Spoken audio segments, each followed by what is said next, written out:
Hi, welcome everyone to PatchLive E3. Tonight, Adrian Utley is chatting with Hannah Peel on her award-winning music making process, in particular, The Unfolding, which is due to be released on the 1st of April.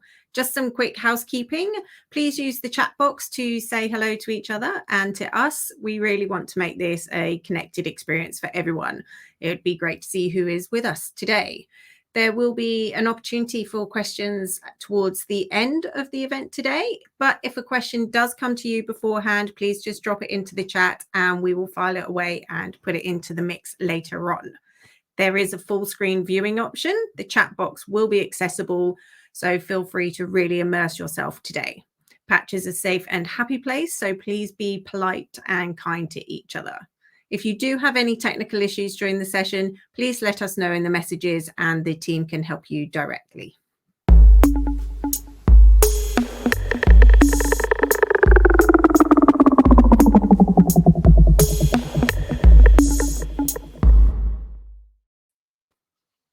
Hi, welcome Hannah, Charlotte and Adrian. Thank you all for joining us this evening.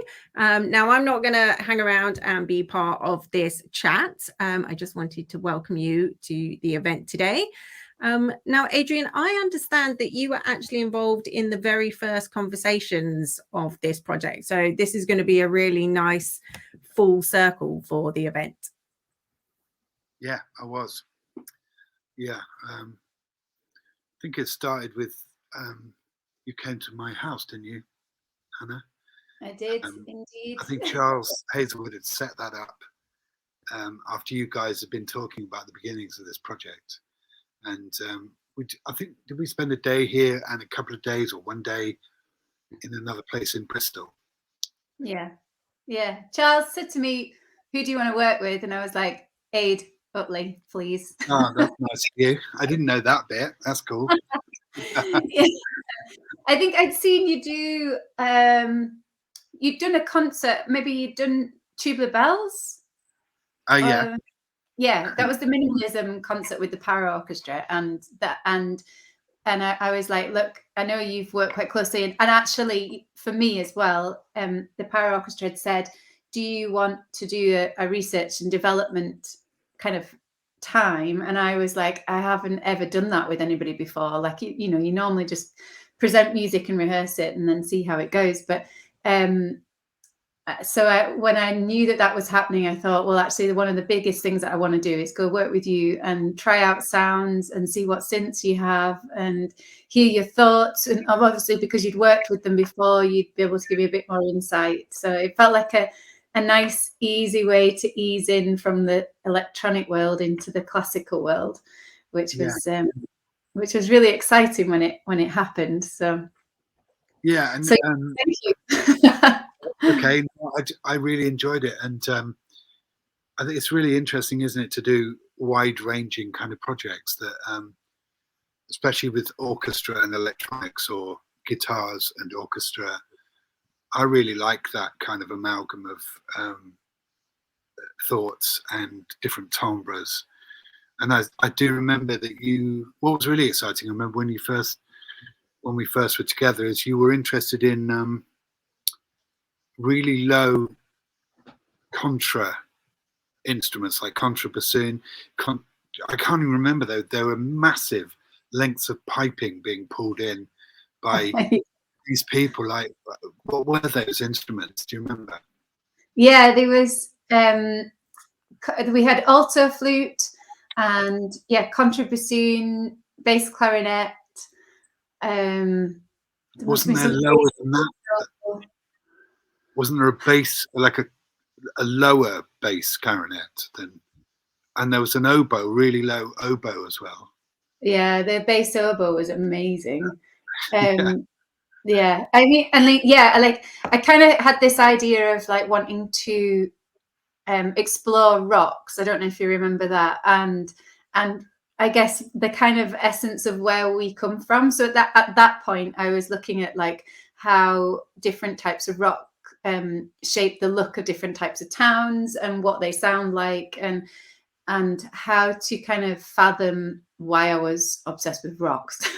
So and the earth, and so that, you know, this is back in 2018. So there was a lot of, like, you know, it's before the pandemic, before a lot of things were starting to come to the surface, but that feeling of disconnect was really apparent. It was growing, and I was feeling like the digital world and the personal world were getting further and further apart.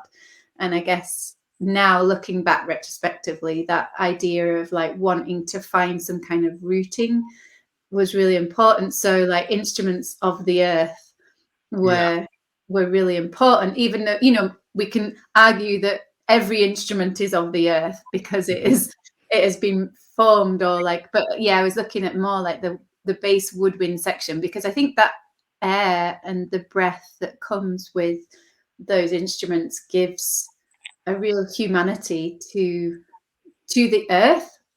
And I don't know. And so I guess this is why, like, Charlotte, you're on the call here. Thank you so much for joining us today. If you don't know Charlotte, she's an incredible orchestrator, arranger, composer, and she's worked with the Paraorchestra many times. So when we first started our conversations from that R&D period, it was really important for us to also discuss the different colours that would bring out the, I guess, the concepts of the piece. Yeah, totally. Yeah. I remember so you when coming. Did you get involved, Charlotte? So I got involved. This is really random, Hannah. I remember it was a really, like, I think it was early summer, and you sent me the demos, and I remember it was like a hot summer evening. I just put my headphones on, zoned out, listened to all the demos that you'd sent over. So that, yeah, it must have been like quite a few months into you doing it all. But I don't know. I think with your music, Hannah, it's just amazing how it kind of, it just takes you into like a world. Like it's kind of more than, you know, it's bass lines and melodies and all these sounds, but like it's just really sort of transporting. And I think all of those elements that I don't think you'd even said to me sort of any of that concept before, but I think that just came across so much straight away that, you know, this was something that was really deep and expansive and kind of otherworldly and earthy in that kind of way. And I was just like, I'm in, count me in. It's gonna be great. And at what point did you kind of develop or think of the palette that you were going to be using, all of you? Oh, definitely from that time with you, Adrian. Like, I guess that first, we had 2 days. The first day was with yourself in the studio where you are now, and I was just like, it was like being in a toy shop and just exploring everything. And we had engineer Tim Allen there as well, who just seemed to like bring everything to life. And we all got very giddy about different space echoes and reverbs and things. And then I took that night after we finished, I edited everything, you know, all the WAVs, and took them then to the next day as kind of sound beds to work with. And actually on that day as well with you, up on the next level of your house was Lloyd Coleman, who is the clarinetist and bass clarinetist. And he was upstairs, like scoring things out in order that, like ideas, in order that, you know, I gave him like chord structures and things like that. And I was like, can you put these into the parts so everyone has a part tomorrow? And so, yeah, it was like a little machine, a little factory going on in your house. But yeah, that, I guess, like I'd said to Charles, like I mean, this is the thing with the Paraorchestra, they send you a list of all the instrumentalists and the incredible range of instruments that are available. And there's definitely this, you know, there was an overwhelming sense as a composer of where do you start, because, you know, it goes from like the lute right through to kind of like digital looping and assistive instruments that I'd never worked with before. So I decided, you know, once I kind of struck a feeling of that idea of the earth, that, you know, I just was like, right, I'll just put my own restrictions and boundaries on this project, because otherwise it could just go on forever and never be finished. So actually, yeah, that was when I said to Charles Hazelwood, the conductor, I want like all the low woodwind that we can possibly get, for that day, and let's just explore the sounds and the noises that come out, and that's how it all began, really. And that was 2018. No, it is the winter of 2019, so like January, February time of 2019. Right. Yeah. I do remember. Yeah, I think that's really important. I mean, for things that I've done, to restrict your palette. It's even the same as like in, a studio or a room full of synthesizers, guitars, whatever, drum kits, whatever it is. You can't use it all. Well, you can use it all if you want to, and people do. But I always think it's really like Will Gregory and I often work on stuff together. And one of the first conversations we ever have is, what is our palette? Because otherwise, it's going to be endless, isn't it? If you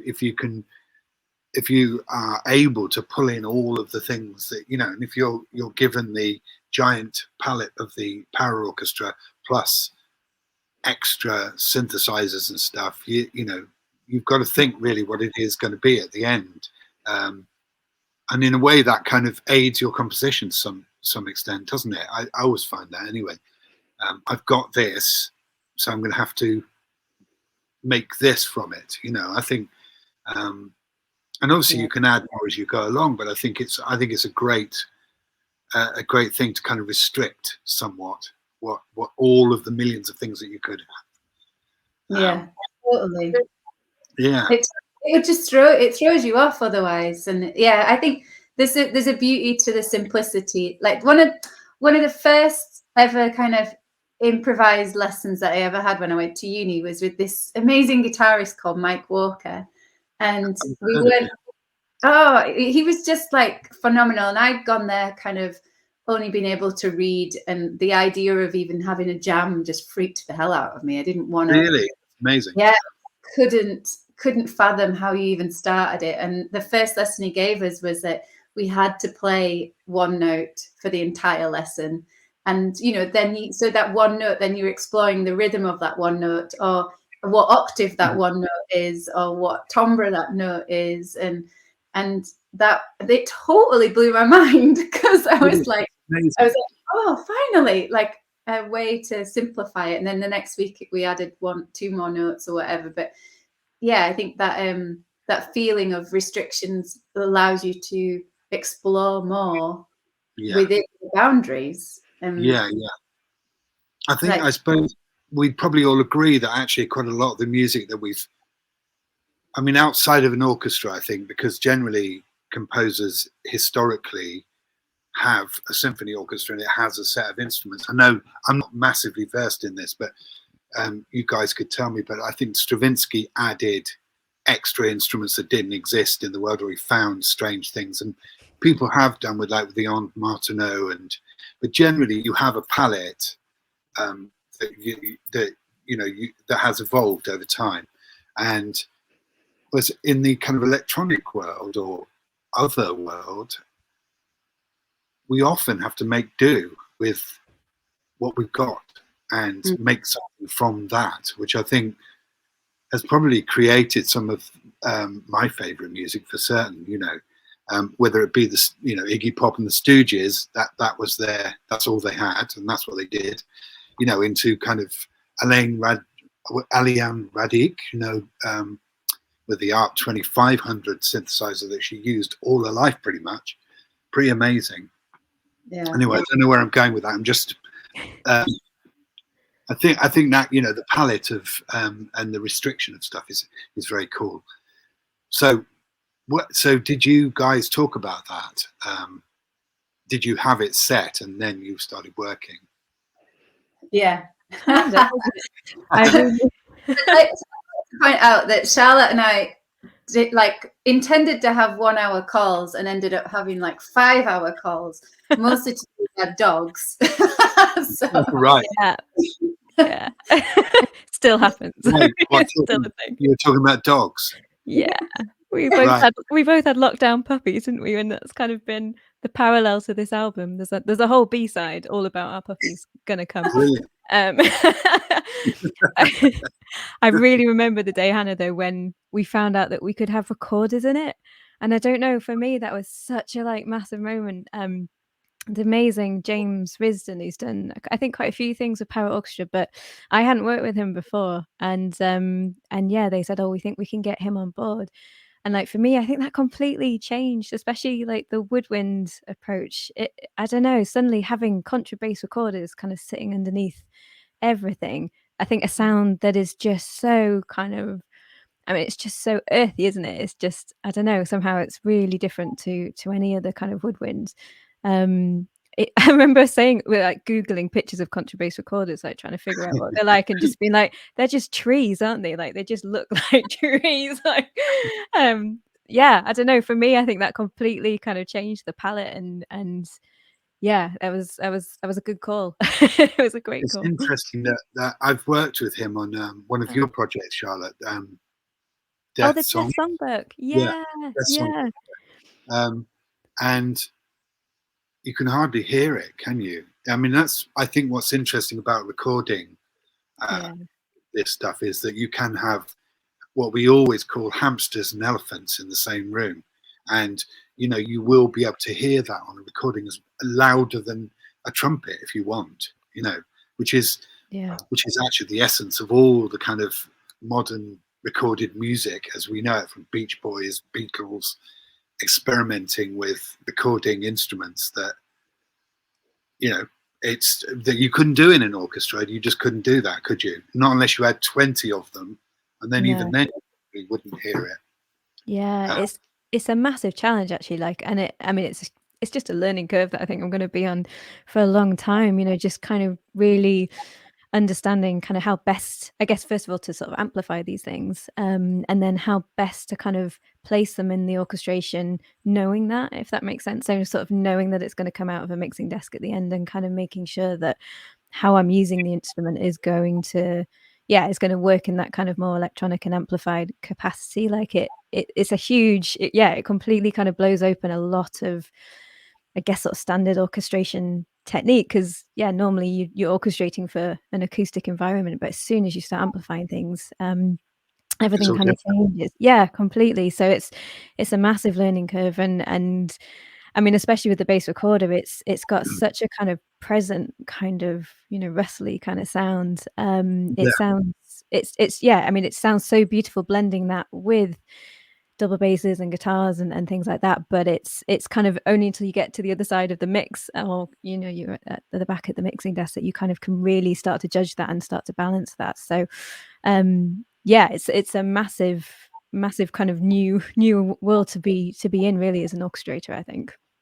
I think that's really interesting, and it's probably forging new ground in many ways, because it's not that many years that orchestras have actually, and it's credit to Charles that he has put together an orchestra that will be that experimental, and you're not going to have a load of hell from them about, you know, you've got a microphone near their instrument. I mean, I've definitely suffered that one in the past, and playing electric guitar or synthesizer with an orchestra I felt like a criminal or something in the room. You know, I was definitely made to feel a little bit like that. You know, so I think we're in sort of new ground in a way, aren't we? You know. Yeah. Totally. I mean, I don't know an ensemble like them, I think, for that. You know, there's pretty much every project I've worked on with them, I just can't imagine doing it with another orchestra. They're sort of this chameleon of an ensemble. That and then it's so forward facing. It's, you know, there's all these kind of combinations of instruments that kind of, I guess, have had their place individually, but kind of bringing it all together. I mean, like your score for this piece, Hannah, it's unlike any other score I've done, you know, purely because of the combination of instruments that you've got, and the kind of way that you're using audio and live stuff and mixing it all together. There were a few sort of head scratching moments of how am I going to write this out? I'm sorry, but I guess it would be really nice to talk through that process, because we spent months talking and figuring out how to score things and present things, and we have a clip that we wanted to play everybody, because actually one of the things that we've all kind of experienced with the Paraorchestra is there's an incredible amount of energy on stage. Like, you know, quite often nobody sat down, or, you know, like there's movement. Like I saw the Will Gregory piece where you could go on stage and be with the orchestra and move around and hear like Victoria Oruwari's voice, like basically here. And yeah, one of the pieces that we've released as a single already, the We Are Part Mineral, is just, I don't know, it just kind of encapsulates quite a lot of that funness and openness that they have. So shall we have a watch of that and see?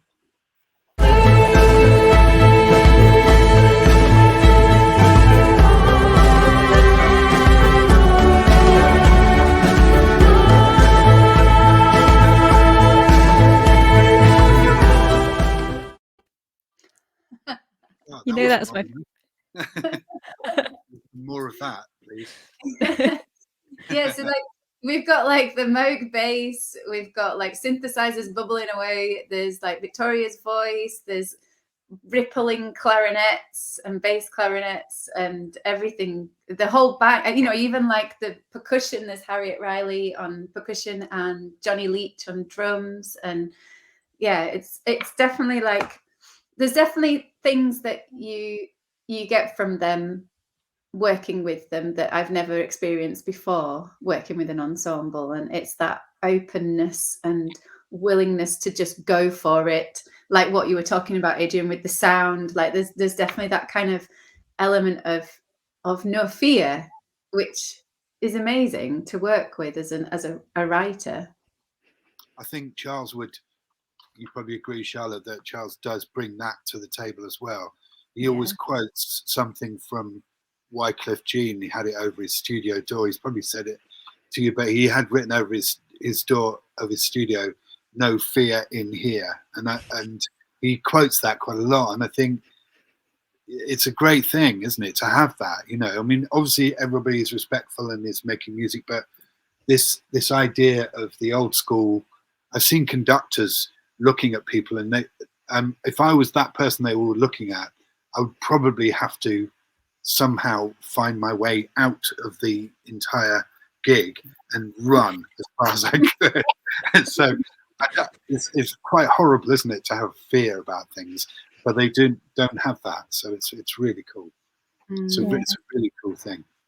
I think there's a huge level of trust between everyone as well. Like, I mean, Charles just has that, doesn't he? He just has that ability to bring people together in this kind of enthusiastic kind of, you know, we're all in it, it's going to be amazing kind of Very way. generous. Yeah, exactly. And like, I mean, I think one of the things I love about it is there's just a whole kind of array of musicianship on display in Paraorchestra. You know, there's people from all kinds of backgrounds, all kinds of approaches, you know, to how you make music, but there's a place and there's a moment for everyone. And I think this album, Hannah, is so special for that, because it kind of, it really kind of shows that and demonstrates that so much, that you're kind of bringing, it's just an amazing kind of bringing together of all these different types of musicians. And I guess that's what an orchestra needs to be and should be, isn't it? That there's a role for everyone. And it asks a lot of different questions, I think, as a kind of composer and an orchestrator, when you've got that kind of group of players. But it's amazing to kind of work with.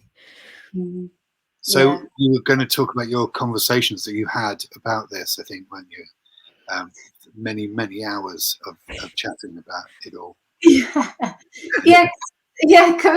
Okay, so the so when I started writing, that was I had the, you know, like the time in the first lockdown, the best lockdown, the rest were just shitty sequels, whereas that first one was like it was the one where you had time and everybody went away and just kind of you did your thing. And you know, that was, I came up with kind of the first track, which was the Unfolding, the title track, that just began as just a vocal idea, which is the vocal piece that starts, and then there's I'm just remembering, is this strings or something that comes in like a semitone above, and then you get the resolve of the tonality of it. Yeah, that's beautiful, I think. Oh, thank you. It just kind of evolved from that, and actually sometimes, and Adrian, you might do the same, I don't know, but sometimes when I'm working on a piece that isn't for film or TV, I find that I'll usually grab some kind of visual material to write to. And I the don't. one, I should. the one that I, I think you've frozen. oh no, we lost Hannah. Do you not, Adrian? Because I do. I'm the same as Hannah. I grab Do you? some. You get some visual. No, I don't actually, and I think I should. I think I also think sometimes when I'm working with film, when I've done things with film, I sometimes wish I wasn't, and I switch it off and write without any visual kind of stimulation, because I find sometimes it kind of pushes me into something I don't want to do. Hannah has been removed. Oh dear, come back. This feels like a game show. It's like, oh no. Like Waiting for her to rejoin. She's coming. oh. So yeah, no, I think it's a good idea. I think do you do that? Do you use words or pictures, or what do you do? Yeah, I really like sort of visual sort of stimulus or images to kind of build narratives, or yeah, a lot of the time with kind of any sort of, I guess, sort of, you know, classical kind of piece, there's always an image or something in my mind with it. I mean, and I guess a good example Paraorchestra is did you see the Kraftwerk rework, the orchestra? Yes, Of, yes. yeah, that one. Yeah, we WOMAD. oh well, It oh yeah, of it course, was a yeah, yeah. really good gig, wasn't it? Oh, it was really fun. Yeah, it was Yeah, a really, yeah, it was a really cool kind of piece to have at a festival. Amazing to be able to do it there. yeah. But yeah, like, so for me, like that whole piece, because obviously it's all about travel, it's all about trains, it's all about that kind of Europe in the 50s and all those kind of images. So many of the materials and textures in there, for me, it's all connected back to trains. So it's like that's the engine of the train, or it's the wires going past you as you're sort of whizzing past, or like yeah, Was pretty much this Trans Europe Express or yes. something? Yeah. Yeah, it was a response to that album. So yeah, I could sort of talk through the whole piece in terms of what I'm picturing, where I have never done that, but like, yeah, for me, I think it's a really nice way to kind of fix things and sort of build structures. So what did you have? I didn't see any visuals. It was really, really packed, wasn't it? And I had to be Yeah, outside the tent. So did you have some visuals going on the day? Or yeah, was it was. Yeah, it was amazing. They had, I think, if I remember right, it was visuals reacting to the music as well, and it was this really right? brilliant kind of like quite sort of harsh graphic, all red and black and orange and that Yeah, kind of thing, responding to what was on screen. So yeah, it was amazing. I mean, again, with Hannah's piece, they've got some beautiful kind of visuals to go along with the live I performance. saw that. Was that Yeah. before? Was that done after the pieces were finished? I imagine it was. I think so. Yeah, Yeah, I remember Hannah showing me the sort of the cover image that's going to be on the album, sort of quite early on in the process. yeah, But yeah, it's beautiful how they've kind of translated that all, and they've got these kind of panels and of colors that kind of change live with the pieces as well. So yeah, I think it's really nice to be able to bring a kind of visual element into it, especially live, to kind of fill out that experience. I mean, I guess like the minimalism concert we did, that all had the amazing visuals behind it as well, doesn't yeah, it? absolutely. And Yeah. Power I Orchestra. mean, I never looked up because it was glued. I was glued to the music. It was some of it was You had a lot completely going on. terrifying for me. Yeah.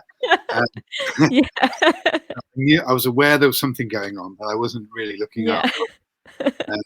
Yeah, that was great. So, and would you use images like just a photograph, a painting for your own music? Yeah, all the time. Do Yeah, you? That's yeah, really interesting. love this idea of colors and shapes. Yeah, just been working on a lot of material that's very kind of, I guess, kind of yeah, shape based, thinking in terms of, you know, geometric shapes, triangles, lines, that kind of thing. Yeah, yeah. Um That's, yeah, I think it's a really good thing to hold on to. yeah, Um I will try.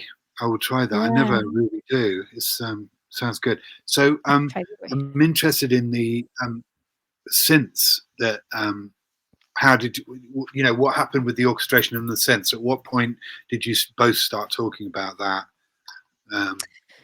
Yeah, well, I mean, Hannah kind of came to me with, I guess, kind of the sort of outline of the orchestral kind of aspects of it, and then she had pretty much all the synth stuff was all there. She'd kind Right. of done it all, and then sort of stemmed it all, which was amazing to have, because it was kind of, I think that provided such a great framework for the way in which we kind of orchestrated on top of that. Yeah. And I mean, I think Hannah has such an amazing ear in her synth writing to kind of really kind of play synths quite orchestrally, if that makes sense. So there's, Yeah, it there's does. very Yeah. much a kind of like bass element to it. There's a treble element. She's back. Hello, we're talking about you. We're just talking about you, yeah. I'm so We just- sorry. There was a power cut in the whole street. So. Oh my God, that's what. Yeah. Well, we were just talking about orchestrating for synthesizers, and you were Charlotte had said you'd sent the stems of the synths, and they were very orchestrally sorted. Yeah. I mean, just to interject, my love of that world with people like Tomita seems like, I think he was the most phenomenal programmer ever of synthesizers. You know, he often gets forgotten about. I don't really know why, but those electronic kind of realizations, but slightly otherworldly versions of the clarinet, the gong, the whatever, you know, I think he's magical. So I'm always loving the idea of synthesizers being orchestrated, if you like. So Yeah. is that what you did, Hannah, with this one? Yeah, I guess. Yeah, there's definitely that. Yeah, I mean, Tomita in some respects is one of my favorites, just because like what he achieved with the synths was incredible. Like it's just phenomenal to orchestrate like that. And didn't he, like, he slept under his synths for like weeks on end just because of the amount of time it took. But so I guess because I'm coming from being a violinist and a trombonist and playing piano primarily before moving on to synths, was that I do approach it in a more linear aspect quite a lot of the time. So a little bit like if I was writing a string arrangement or a string score, the synthesizers still play that part. Like there's always a room for something higher, something lower, you know, the mid-range, never kind of complete wash of stuff to allow for space. I think that's really important. And also because I'd done the Mary Cassio album, The Journey to Cassiopeia, with the Colliery Brass Band. And I learned so much from doing that, like what really works live and how to amalgamate those two worlds. I mean, we call them two worlds. They shouldn't be two worlds. They should be one whole world. But yeah, that blending to make it feel like it's effortless, and that you don't quite know what instrument you're playing, or is it a synth or is it a flute? I think it's magical. Like that perception of music, isn't it, really? So I do know the score for Apocalypse Now, for instance. That's a massive mixture between electronic and orchestral, and it is one. It's not two things. It is amalgamated in, you know, I guess they were doing that back in the 70s there, you know, and it's amazing, that world. But I think, and also it made me think of Vince Clarke as well when you were just talking, because I'm a massive fan of his work, you know. I'm not always hugely massively into Depeche Mode or some of the things he's done, but I do love his work, and he works almost entirely monophonically, doesn't he? In the same kind of way, he programs into a little old sequencer with all these modular and mono synths, and creates the same kind of thing as an orchestra or a brass band. And I think it's a brilliant. It eludes me quite often because I play a polyphonic instrument, and I think in blocks of, you know, I do think of within. I do feel movement within chords, obviously, but I wish I was better at monophonic writing. I think it's a brilliant thing. It's a study. Yeah. We all wish we were better at something, but that's amazing to hear you even say that. Yeah, well, I think I've just been talking to Charles actually about Hildegard von Bingen and those monophonic things in the past, and how when they were sung in a huge cathedral, you suddenly had polyphony because the last note would be hanging over so you had harmony, and I love that simplicity. I think you mentioned the word wash of sound, and often there is too much stuff, and it's interesting to hear that you did it monophonically, as you're saying. Yeah, I think if you are going to use, it's like anything, like that technique, even using the wash of sound, you use it for a certain feeling or all the kind of experimental stuff that we would hear, or isn't it Laurie Anderson that did the one with the huge amount of speakers, like as loud as they possibly could, just to create this sound? And I think that's important to always have the intention before you set out. And I think with particularly this record and the Paraorchestra, there's so many different elements and sounds and textures going on. There's not a big string section, there's not a big brass section. Like, you really have to think in mono in some ways. Charlotte, maybe you can help with that in terms of like orchestrating, because I guess what I gave you was all the parts, not necessarily like all the woodwind together, just kind of like, here is some clarinets and things, and you had to decipher all my drums and but there's a lot of mono parts. Like, it's not like you're writing for like 4 or 5 string players at the same time, which you would do with an orchestra. So yeah, no, I mean, I think one of the first things I did was kind of, I guess, take your logic file and then kind of rearrange it into an orchestral kind of layout. So, getting everything bassy at the bottom, grouping all the woodwinds together, getting all the percussion together, and then start to kind of figure out, how those things could split into parts themselves. But I think, I think for so much of it's really interesting to hear you use the word linear, because I think, that was something that I've always really randomly, I think one of the most helpful things I've ever done was I used to work for a music production company where I wrote music for film trailers, which are just crazy because they're like, it's a film trailer, so you have to have everything in it. There's like orchestras, subby hits, just absolutely everything. And it was a really great lesson in learning that like everything has its place, and you have to kind of find those pockets of frequency for everything to sit. And so I think actually, like, it's because you're amazing and you know what you're doing, but like everything you sent over to me, it wasn't all over the place because everything had its place, like everything had its sort of pocket of where it was functioning, I guess, and sitting within the piece. So yeah, it was kind of just a sort of process of going through, sort of making it look a bit like a score, I guess, within Logic, and then starting to split it into, get it into bars, get it into sort of sections, and then start putting it into notes and getting it into the score. But I don't think it was ever confusing at all, kind of where things were meant to be in a kind of sonic way. It was lovely. It was lovely to kind of get behind the scenes of it all and see what was going on. One of the biggest things for me was sending you, it was like, so a lot of the time I'd not even done it to click or I just like experimented, and there was no time like bars, there was no time signature. Like, I'd just done it in 4/4, and really there was like a 7, and then there was a 5, and then and you had to decipher everything. Got that. So good. No. But I think I was really just aware though that like, I think I was just so aware that like, I don't know, I don't think you ever want to lose that though, like I think sometimes when you commit something to a score, it can seem quite final, and I think for this record in particular, I don't know, it felt so important to me that it still felt organic and that it still had that kind of ebb and flow to it, and like, so some of the ways I guess we've notated things have still got that real element of spontaneity about it.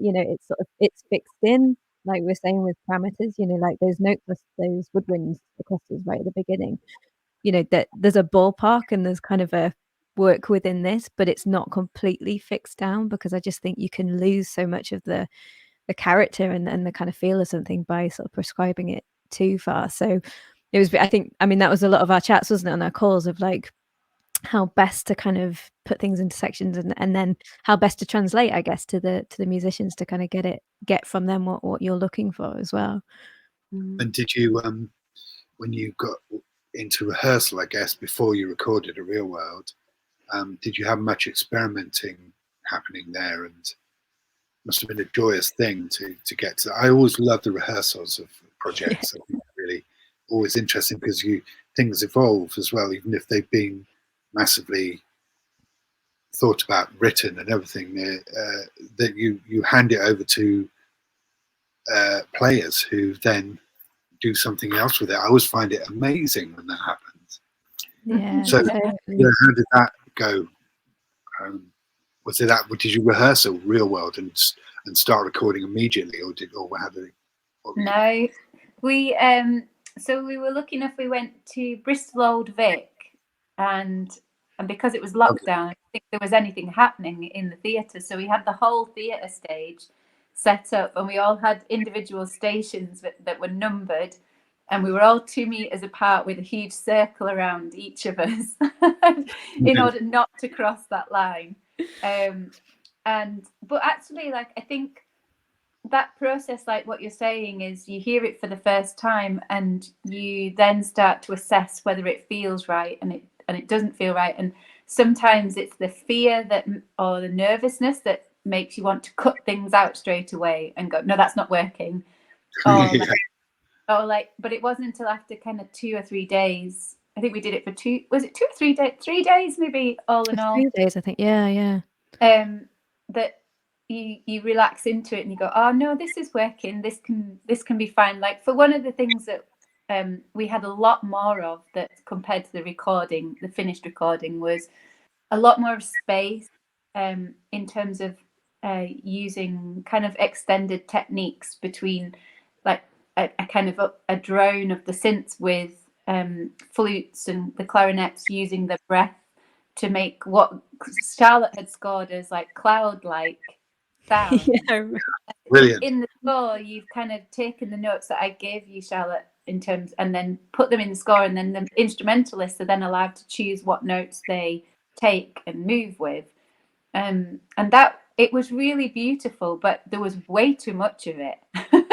So it worked as a demo, but when we got in the room, it just didn't feel right at all. So when we got to recording, and after, when I got to the mixing stage, there was quite a lot of editing that went on between the rehearsal to the recording to the mixing, where I'd email Charlotte and go, just by the way, in the mixing room, I have edited out like 36 bars here, just for her to then update the scores, because it felt too long. It felt like there's definitely the format of a record that you are working towards and that you want to honor as well, in some respects. Like, I know we all, it's good to push the boundaries of what a record is, but sometimes when it isn't feeling right in the context of the whole thing, you have to edit it down, and that happened quite a lot actually between rehearsal and recording and things. I remember there was... Charlotte, you were sat at the back of the room the whole time, and I was just like leaning back going, Charlotte, can we change this note? Can we and that, like, the beauty of James Risden on the recorders was because he played so many different recorders. Like, he's like got the high kind of piccolo type ones right through to the contrabass one, that we were able to shift him a little, within a certain amount, we were able to shift which instrument that might be on, because bless him, he had learned the whole thing by heart.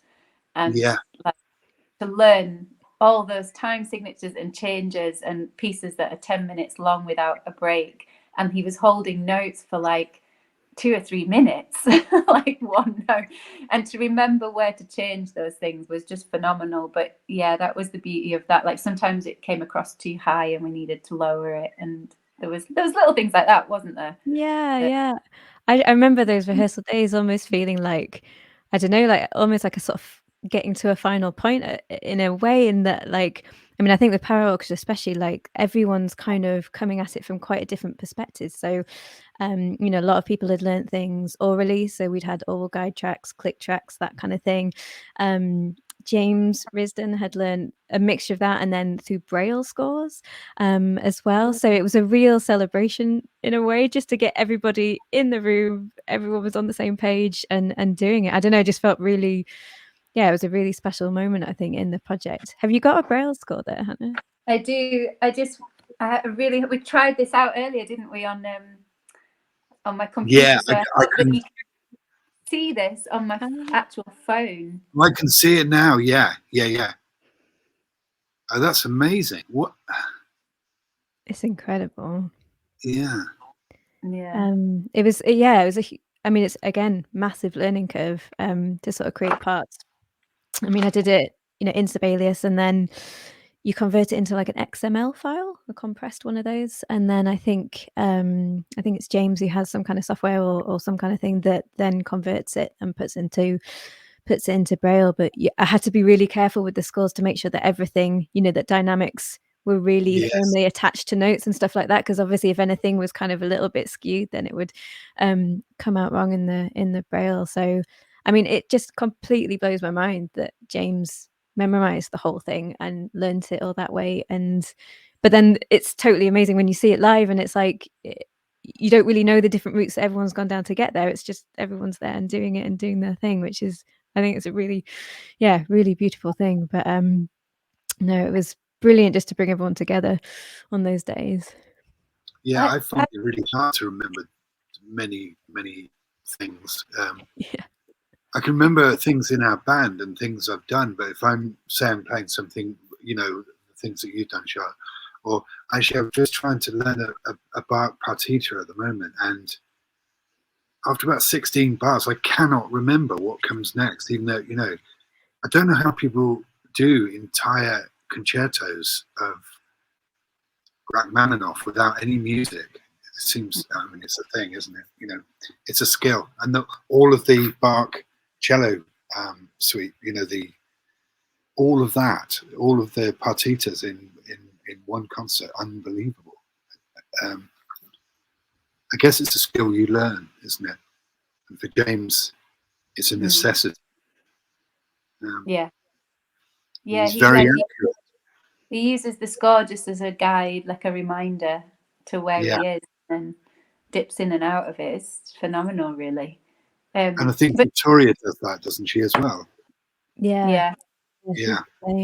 I think what's so lovely though is that actually kind of going through that process with the players, like I've got to know them all so well, because like, you know, normally you work with an orchestra and you don't know who's playing second clarinet or whatever, you just, you know, give over the parts and that's it. But with Paraorchestra, we've all built up these relationships throughout these projects, and it's so nice to be able to have these Zooms and these sort of sessions beforehand. And I think you can really tell that in, hopefully, you know, in the final pieces that are played and performed, that there's this real kind of connection between everyone, because it's been such a kind of this group and team effort, you know, to just sort of get it there. So it's I don't know, it's very special. I think every time you do something with those guys, it's a different process somehow. It's really amazing. So how was it? I'm just getting a thing that we've got to answer questions in a minute, but what was it like in real world? How did you set up? Was it in the really big room, or were you in the wood room, or what were you doing briefly? It was. We did it. Ensemble. Yeah, we did a couple of days in the wood room, and then we did the final day in the big room. But because of the pandemic, we couldn't do like a lot of group stuff. So, but it actually turned out to be better that we recorded everything separately. So we had one day. Yeah, we had one day which was like Harriet on percussion. I think she was actually the first to come in, and then we had Victoria in the afternoon, and then the next day we had Johnny on drums, and then we had the strings in the afternoon, and then the next day we had like all the woodwind all together in the big room. So we at least had 5 of them together. So there was, it was too hard. But actually, sound like that. Yeah, well, it kind of benefited it in some ways. I think it allowed more time to perfect each part and to really hone down exactly what everybody was playing. And you know, as we know, even though we've got a score, it's always shifting and changing throughout as things develop and change. And like there was bits that I was like, Victoria, can you sing this line and this line? And then when it got to it, you know, maybe I'll change it, or I didn't keep it, or we added her in somewhere else. And I think that really benefited the record in the Also, end. you've got complete isolation between all the parts when you mix it as well. So it's quite tough, isn't it, mixing orchestral things? I've done it, and not that I'm very good at it, but you are kind of slightly stuck with what you've got, whereas which is cool, you know. I mean, that means sometimes it sounds fantastic, and you don't really need to do too much because you can't. But if you want to, in your situation, you've got all sorts of control, and you can take something out, and you won't hear it in the room that you know, like if you'd recorded it live. There's a piece we talked about, which I think came out of your research thing, R&D thing. I heard it. You sent it to me today, called Wild Animals. I think is that purely soundboard? What's going on there?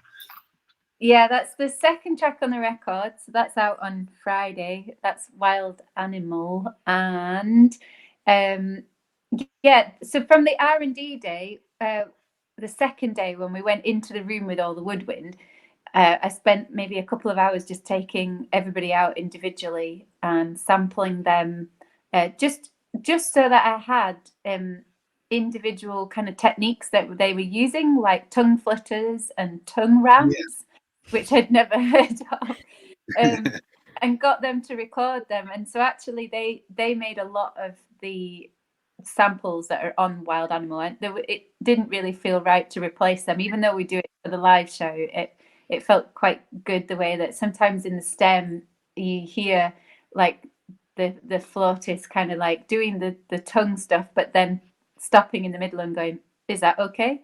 And it just makes up the texture of the whole track. Like if you were to strip it apart, then you'd hear these little things going on. And there was a really amazing producer. He's really young, called Kincaid. And I love what he does. So I sent him all the samples, and also me saying she said I was a wild animal, which came from really randomly. I went to see Marina Abramovich, the performance artist lady, incredible. And she was doing a show in London where, you know, you could put on some AR headsets and see her in the room in front of you, kind of touching things. Anyway, she was there, but the previous week before, she had been to see me conducting the orchestra with Paul Weller at the South Bank. And I said to her, "Oh, did you enjoy it?" And she was like, "Yeah, you were a wild animal." So you got that in there. Yeah, because I thought, like, oh my God, Marina Abramovich is saying that about me. I don't feel like a wild animal at all. Like, I feel so tame sometimes. So yeah, I sent Joe that Kincaid that little sample. I sent him like the instruments and said, look, I want something kind of pagan and drummy, and see what you come up with. Kind of in the intention of it might not make the record, but it'd be really cool to have. And then sent back the beats and some of those samples the way they are, and I was like, oh, this is perfect. So then I just reworked it, added more kind of instrumentation, orchestration around it, and then sent it to Charlotte, and then that's how it's ended up now with the record. But it's nice to know that it came from that first day. That's really cool. And there's questions, and when can we hear all of this? Is it on the 1st of April? Is that right? Yeah, I think it's all out on Friday. On Friday. I think because there's a problem with vinyl, like there is at the moment with this whole entire distribution of music. But yeah, touch wood, it's all out on Friday. So there will be vinyl. Oh yes. Excellent. There is a double vinyl coming. Yeah. Fantastic. Do you want to read some questions? I'm looking here. Oh yes. Yeah. As a big fan of Tangerine Dreaming in the 70s, would you consider a rework with Paraorchestra? Yes. Oh, wow, yeah. Yes. That would have to be, wouldn't it? That would have to be. Oh my God, yes. Yeah. It's so funny how so many, I think, like, you know, artists and bands from the 70s seem to just fit straight back in now into this kind of exploration of classical and electronic. Like, you know, people like Pauline Oliveros, like that piece we did, you know, like the way she was thinking about orchestral instruments and kind of processing and manipulation and that kind of thing. I feel like so much happened in the 70s that kind of completely connects to where we've all got to now. Yeah, it's really, really interesting. And you did Kraftwerk as well, didn't you? Yeah, exactly. Yeah. Charles said to me the other day, he's like, Charlotte, you were born in the wrong era. You should have been born in about 68, 69. It's like, gutted. It was a very rich time, wasn't it? And yeah, totally. Oh my gosh. I see the question. Are there any instruments or bits of gear you haven't worked with yet that you'd like to bring to future writing? Do you know the one that I'd really love to work with that I think would be great with processing and manipulation would be bagpipes. Can you imagine bagpipes through like chorus pedals and distortions and like, oh my gosh. Hannah, can we do a follow-up? You know what I think? They're just such a big fat sound. And then if you process that, like, oh yeah. I remember when I was a kid, I was at school in Scotland, and when you play bagpipes, you get to play the chanter first, the notes bit, and the guy in our in the room we were in eventually got to the stage where he could have the whole bagpipes, the drones as well. And when it was in the small room where we all were, and he started it up. I've never heard anything like it. It was unbelievably loud. I think louder than my guitar, actually. But I mean, that's definitely an outside instrument, isn't it? I mean, what if oh my God. There is I live on a marina, just next to a marina. Nice. There was some kind of like pipe band convention that was happening in the summer last year, and there must have been like 30 different pipe bands, and and before they did their kind of set, they do all their tuning. And so like I got loads of samples of them tuning, and it's the most incredibly I don't want to say horrific sound, because it was so interesting, but also, but I was like, all right, I'm going to sample this and totally take this into a totally different place. And it's still sat on my desktop. I haven't done anything with it, but you know, like to then rip it apart and put it down a couple of octaves and add a load of delays and stuff, I think it would make something really magical. That's fantastic. Yeah, I think, can you imagine some of the battles between England and Scotland when the bagpipes kicked off, you know, probably tuning up, or it would have been absolutely terrifying, I think, really, on a terrifying day already. To hear that noise coming towards you must have been absolutely horrific, you know.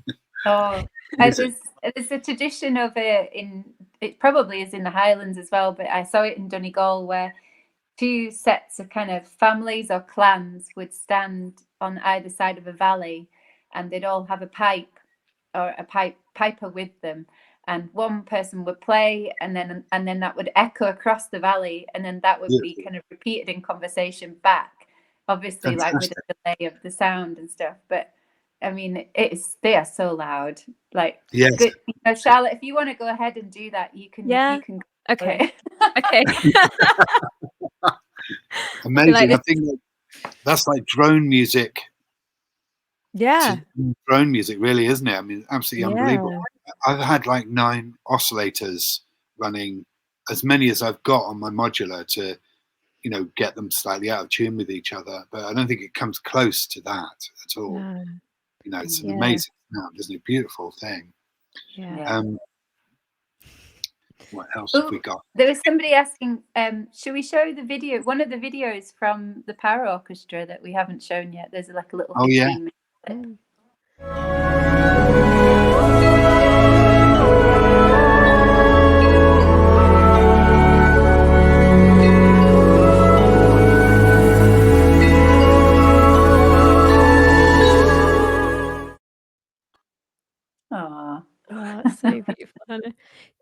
is. Do you know my favorite bit about that clip? Is that the bit where we've got the vibraphone with the bath chains on? I think it's that bit, isn't it? Yeah, amazing. Harriet Riley, it's been brilliant. Essentially, sort of recreating percussion sections with her over these power orchestra projects, and yeah, we had this idea of, you know, like a sizzle cymbal. If you take like a crash cymbal and then you put a bath chain on it, or a necklace. I've used necklace many times, and you get this lovely sort of fizzy kind of thing. Figured that if you do the same on like a vibraphone, if you attach like really long bath chains to it, then the whole of the vibraphone sizzles. So I think Harriet went out and bought a whole load of bath chains, especially for for the unfolding, and it's in that clip, I think, isn't it, as it's going up? Yeah, I love it. Yeah, we did some work with Harriet where on her marimba, where we put loads of magazines and books and teacups on it, plastic cups, so to make it sound less, you know, a bit more prepared. I think it's definitely a world, isn't it? You don't very often see that. I think it's a really interesting thing. It's cool, yeah. If anyone like to the recording, she brought she had like 4 or 5, maybe even more glass bottles and champagne bottles, parts of cars that she brought. That like different types of bottles, like champagne, wine, gin, and then I can't remember the parts of the car that she brought, like a wheel of a car, and she used all of them in the recordings. I love her inventiveness and ability to like also recreate kind of things that were written for synthesizers as well. Like, you know, it's a lovely thing to be able to play the things that you've done out of a drum machine. Yeah, that is great. Take a drum machine part and recreate it on bits of junk and stuff on drums. Yeah, absolutely. Lovely. Yeah. I think if people see this live, like when did this tour start? It starts in the 5th of May. It starts. May? Yeah, I was gonna say May. How long are you playing for? How many dates? Oh, we're only doing 4, which is such a shame. But where are they? So we're doing the 5th of May in Edinburgh Assembly Rooms, and then the 6th is in Sage Gateshead. And then we go to the Barbican in London on the 21st in the main hall, which is going to be amazing. And then on the 21st of July, we headline the Thursday night at Blue Dot Festival up in Cheshire. Oh, fantastic. Great. So, if I can make it down to the Barbican, I'd love to see it live. That's the nearest. Sage is a bit of a long way away. Yeah, please do, Adrian. I'd love to. Thank you.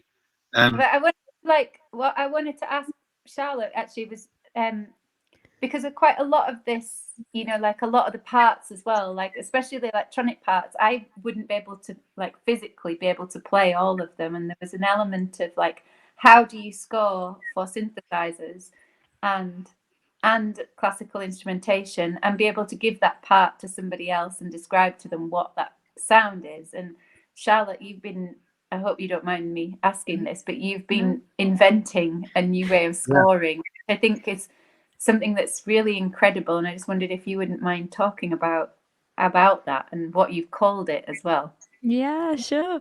So I mean, coming directly out of working with Paraorchestra and another couple of projects where I guess the production and the kind of electronic hybridness of it all has come out. Invented this thing called collectro notation. So it's sort of C for classical and then electro. So collectro notation, where it's kind of elevating, I guess, this idea of the production elements being of equal importance to the notes, to the instruments, and the idea that, you know, all of that is part of the same process. So kind of, I mean, for your score, Hannah is very kindly let me use an extract from this score as an example to kind of show, you know, the classical kind of notation, but then also bringing in the kind of synthesizer elements, so having specific staves that are electronic staves with their own sort of clefs, and being able to kind of compress, I guess, the processes that are going on,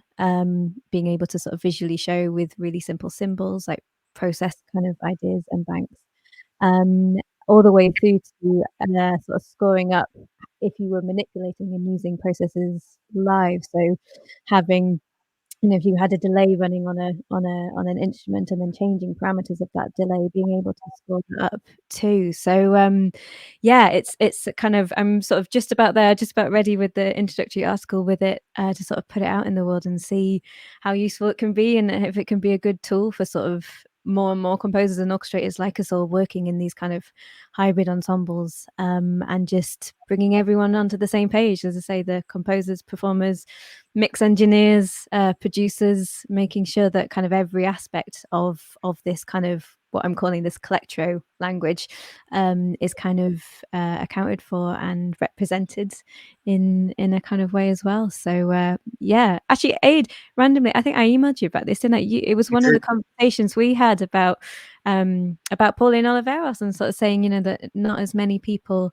maybe know about her genius or kind of know her works, because a lot of them exist purely as audio. There's no other kind of there's no score. No, there's no score. And yeah, it raises a lot of really interesting questions. I think, it's sort of like, should you write down like someone like Pauline Oliveros? But in doing so, it meant that we were able to sort of create that realization of her work, and other ensembles can play it in the same way that if you had a Bach score and violinists create representations of that, you'd be able to do that with electronic works as well. I mean, it would be amazing to have scores that you give to sort of 5 producers and they all come out with slightly different versions of what a piece is, based on a score. So that's the thing, isn't it, that it is such a vast subject, and the language is very new, that it would be hard to actually be so specific, like with a Bach. I mean, actually, with Bach, as I understand it, or any Baroque music, you really need to know the ornamentation as well. It's never written, is it? It's known about. So I guess with electronic scores, we will develop a language that we do not have to write down, that is sort of slightly understood by the players of. I think it's a really brilliant thing to have, because we don't have anything other than graphic scores, which are great, and little pictures and kind of abstract concept, but to have some kind of starting point, a language, would be fantastically helpful. And I think great that you've done that. Oh, thank you. No, I think it's a genius idea, definitely. No, it's cool. Any more stuff? I don't know. I'm interested in setting a poem accompanied by electroacoustic material. Do you have a process for writing, e.g. vocal melody first, or lay down some kind of line or anchor? Hannah, how do you go about it? Ooh, I never start with a blank page. So I think that's the hardest thing ever, to just sit in front of a Logic and go, right, what am I going to do today? So I tend to, like a bit like the bagpipes we were talking about, I tend to collect sounds and then just have fun and manipulate, or try an instrument that I've not really explored very much, in order to kind of create a bed. And then if that's working, then it develops from there. I think that's my key. What about you, Adrian? Mine's really, I'm impressed by what we've been talking about with using pictures and stuff. And I was saying to Charlotte, when you disappeared during your power cut, that sometimes with film I go the other way. I switch it off so that I don't, so I can make something without thinking about it syncing with the picture, because I sometimes think that it's better when it doesn't hit every single thing. So I don't know, my process is random, and very often I've got, my iPhone is absolutely full of me singing in the car, or playing something on a guitar that's an idea, and talking over it to try and, and then I never ever listen to that again, which I should do, because there's quite a few ideas, but it generally comes out of improvising on something. Today I'm working with Frippatronics, 2 tape machines running together. So, and actually it's an enormous delay, and then I would think, that I just improvise and see what happens, I should try working with words. I've never really done that, you know, like I've never done that. I think it would be really interesting to do, and it's especially in an electronic way. Yeah. Well, I think any process is anything that will get you past that blank white piece of paper with nothing on it is valid, isn't it? You know. Yeah. Yeah, even using one of the words as inspiration for the tonal palettes, like what we were talking at the beginning. Like if there is a word in there that it contains metal or has an element to it, maybe that would spark off some kind of inspiration to connect the words with the music as well. What in your mind, like steel, would give you a feeling? Yeah, like it could even be that you use then the scrape of a cymbal to begin something, or the bowing of a cymbal, or something that you can then manipulate and take to a different place, but the beginning of it has a connection to the words that you might be using. Yeah. That's really cool. I think we might have run out of time. I don't know. Is there any other? Oh, last question. Last question. Like any art, how do you decide when enough is enough with electronic music? That's a great question. That's quite fitting for right now. I don't think you never know. Isn't that the same with every music though? It's never enough. If in doubt, add more recorders and you go. Yeah. It is really hard, I think, especially with electronic, isn't it? Because I mean, it's just limitless. Like I think that's what I keep finding. You know, you get into a new processor, or you get into a new set of pedals or something else, and it's just endless, isn't it? The sort of possibility. Yeah, I guess it kind of comes full circle what we were talking about at the beginning. It's that idea of setting parameters, isn't it? And setting kind of sort of things for you, sort of spaces for you to work in and sort of settle in. But yeah, I don't know. That's right. I mean, I think it's a very personal thing between everyone that is making music and how we make music. And personally, I prefer a minimalist approach to me making something. And I will end up taking tons of stuff away and probably ending up with just the very first thing I thought of. Or I like to be able to hear, I love textures, orchestral textures, but I don't very often do that. So within my world, it would be, I want to hear all the bits. I mean, but that's not a rule either. It's a difficult question, isn't it? I think it's like Miles Davis said to John Coltrane. You know, Coltrane said to Miles, "I don't seem to be able to stop, man. I can't stop." And he's saying, "You're playing too long. I can't stop." And Miles said, "Well, just take the horn out your mouth." Simple. That's amazing. I'm going to write that in scores. From the It's a motto, isn't it? Yeah. Oh, so yeah. So I think we've finished. I don't know what happens now, but it's really nice to. Last time I saw you, Hannah, we were working with Philip Selway, and you disappeared down the road in a Porsche with AC/DC blasting out of it. I felt like such a rock star. I was like, "See you later, guys." That was a proper moment, wasn't it? It was really cool. I like that we don't have time to give any more context to that statement. Just leave it there. No.